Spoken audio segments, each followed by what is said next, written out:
Hello everyone, welcome to Learn Together with Kanika Kapoor. So it's almost 6:49. ठीक है, तो मैं 6 o'clock उठी थी आज, बस इस वीडियो के लिए ही उठी थी। एक एक्साइटमेंट होती है ना। चलिए स्टार्ट करते हैं आज का हमारा फर्स्ट टॉपिक। तो मैंने बोला था 15 को आएगी ये वीडियो, बट मैं 15 को नहीं ला पाई थी क्योंकि कोई टेक्निकल ग्लिच हो गया था एंड दैट्स वाई मुझे आज फिर से बनानी पड़ी। और तो आज अपलोड कर देंगे फाइनली। चलिए स्टार्ट करते हैं।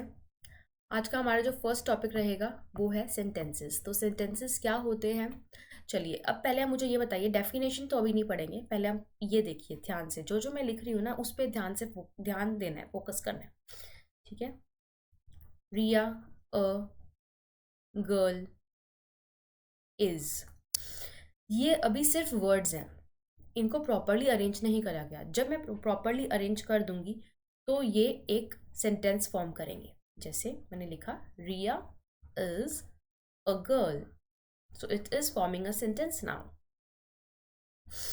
So the structure of meaningful words or group of words that form a meaning are called sentence. ठीक है, यहाँ तक बात क्लियर है। चलिए अब नेक्स्ट करते हैं। नेक्स्ट आ जाता है सेंटेंसेस के टाइप्स। तो जनरली जो बुक्स हैं उसमें हमें दिया हुआ है कि सेंटेंसेस 4 टाइप्स के होंगे, बट मैं आपको सारे सेंट टाइप्स कवर अप करवा दूंगी ताकि बिगर ग्रेड्स में, बिगर क्लासेस में प्रॉब्लम ना आए। तो टाइप्स है सेंटेंसेस के declarative, negative, interrogative, imperative and exclamatory, last is optative. तो हम ये सारे ही पढ़ेंगे आज 6 के 6। ठीक है। तो फर्स्ट आ जाता है डेक्लेरेटिव सेंटेंसेस। डेक्लेरेटिव सेंटेंसेस से पता चल रहा है कोई चीज़ डिक्लेयर हो रही है, कोई फैक्ट बताया जा रहा है। जैसे मैंने लिखा यहाँ पे the sun rises in the east. तो सन कहाँ राइज कर रहा है? ईस्ट में। ठीक है, ये फैक्ट है, कोई बात पता चल रही है जो कि ट्रूथ है, यूनिवर्सल ट्रूथ है। ठीक है। नेक्स्ट आ गया आई वेक अप अर्ली, मैं सुबह जल्दी उठती हूँ। थर्ड आ गया माई स्कूल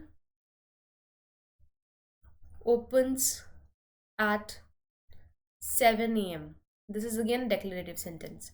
तो कोई भी डेक्लेरेटिव सेंटेंस आपको कोई चीज़ डिक्लेयर हो रही है या कोई फैक्ट बताया जा रहा है उसके बारे में इन्फॉर्म करता है। इसमें सब्जेक्ट, वर्ब एंड ऑब्जेक्ट आ जाते हैं। ठीक है।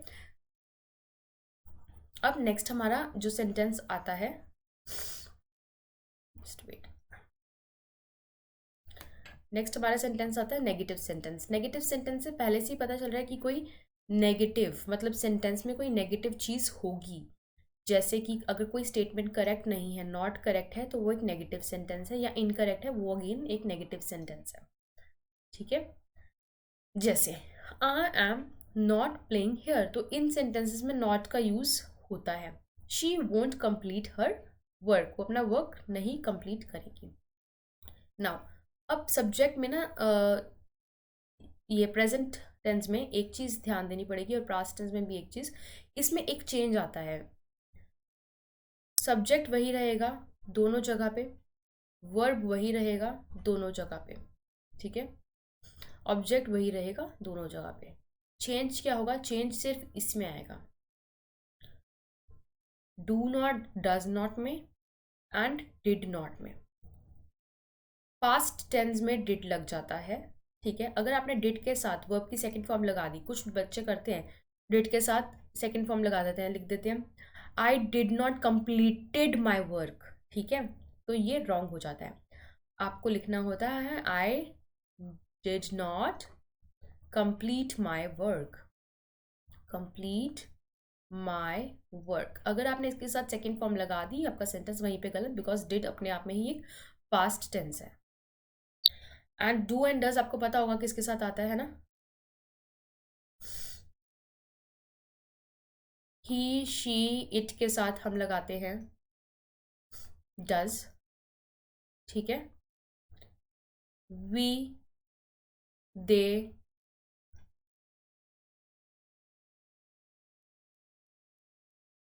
आई,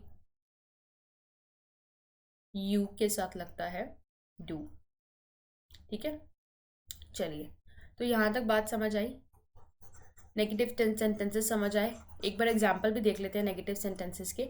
एग्जाम्पल में मैंने लिखा हुआ है आई am not playing here, she won't complete her work. तो जहाँ पे नॉट आ जाए वहाँ पे ध्यान रखना है कि ये नेगेटिव सेंटेंस है। जहाँ पे डिड आ जाए वहाँ पे ध्यान देना है कि ये पास्ट टेंस है, ठीक है, पास्ट की बात हो रही है। चलिए, अब नेक्स्ट स्लाइड पे आ जाते हैं। नेक्स्ट हमारा है इम्पेरेटिव सेंटेंसेस। इम्पेरेटिव सेंटेंसेस कोई इंप्रेशन पड़ रहा है किसी पे, ठीक है, जैसे मैंने बोला कि एडवाइस देना किसी को, इंस्ट्रक्शंस, रिक्वेस्ट या कमांड। तो हमारी जनरली पेरेंट्स, टीचर्स हमें क्या देते हैं, इंस्ट्रक्शंस, रिक्वेस्ट, कमांड, ये सब करते हैं, ठीक है। मॉर्निंग में दूध लेकर आना होता है तो मम्मी सबसे पहले जगा देती हैं, जाइए दूध लेके आइए। तो ये सब आपका इंस्ट्रक्शंस, रिक्वेस्ट, कमांड, एडवाइस में आ जाता है, ठीक है। जैसे मैंने लिखा प्लीज कंप्लीट योर वर्क, तो ये हमारा इम्पेरेटिव में आ गया, प्लीज कंप्लीट योर वर्क, ठीक है। Next,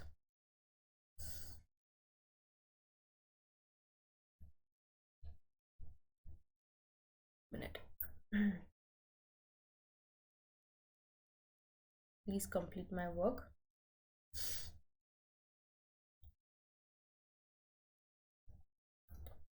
we should wake up early, तो ये हमें एडवाइस में आया कि हम सबको अर्ली उठना चाहिए, ठीक है। और थर्ड कौन सा हो गया,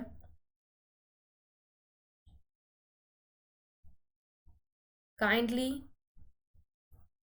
बी ऑन टाइम, तो ये जनरली टीचर्स बोलती हैं, काइंडली बी ऑन टाइम, ठीक है। तो ये हमारा सारा इम्पेरेटिव हो गया जिससे कोई इंप्रेशन थ्रू हो रहा है किसी पे।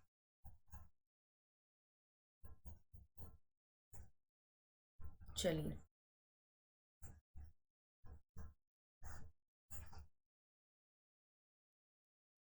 हम नेक्स्ट आ जाते हैं।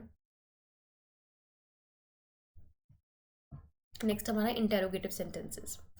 इंटेरोगेटिव सेंटेंसेस में ना एक चीज़ बहुत कॉमन है कि क्वेश्चन मार्क आता है, ठीक है। तो ये ध्यान रखना है कि जो इस पे भी क्वेश्चन मार्क आए, जहाँ पे भी क्वेश्चन की बात हो, वो इंटेरोगेटिव होता है। अब इंटेरोगेटिव में ना दो टाइप्स होते हैं, एक होता है डायरेक्ट इंटेरोगेटिव, एक होता है indirect interrogative.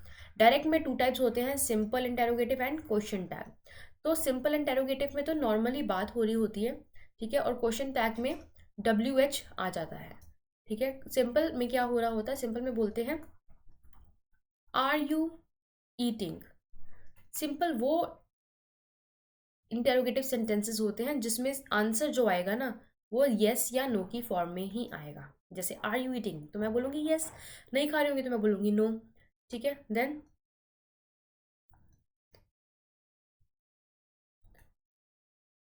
Is she eating, ठीक है, तो मैं बोलूँगी येस या नो, कुछ भी बोल सकते हो, ठीक है। नेक्स्ट हमारा आ जाता है WH फॉर्म। WH में प्रॉपर हमें क्वेश्चन बनाना पड़ता है और इसका प्रॉपर आंसर मिलेगा, ठीक है।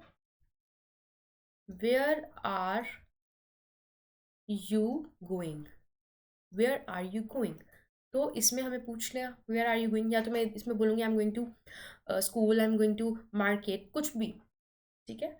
नेक्स्ट आ जाता है हमारा इनडायरेक्ट इंटेरोगेटिव सेंटेंस। अब इनडायरेक्ट में देखिए, डायरेक्ट में क्या पूछा गया, डायरेक्टली आपसे पूछा गया, ठीक है, आर यू, ठीक है, ये सब आपके बारे में पूछा गया। बट इसमें डायरेक्टली बात हो रही है, इसमें फर्स्ट पर्सन के बारे में बात हो रही होती है, ठीक है, और इसमें बात हो रही होगी आपकी सेकंड पर्सन के बारे में, सॉरी, इसमें सेकंड पर्सन के बारे में बात हो रही होती है और इसमें थर्ड पर्सन के बारे में, फर्स्ट या सेकंड पर्सन के बारे में, एंड इसमें थर्ड पर्सन के बारे में। जैसे वेयर इज शी गोइंग, वो कहाँ जा रही है, ठीक है। आप सेकंड पर्सन से पूछ रहे हो कि वेयर इज शी गोइंग, कहाँ पे जा रही है वो। वेयर ही लिव्स, वो कहाँ रहता है,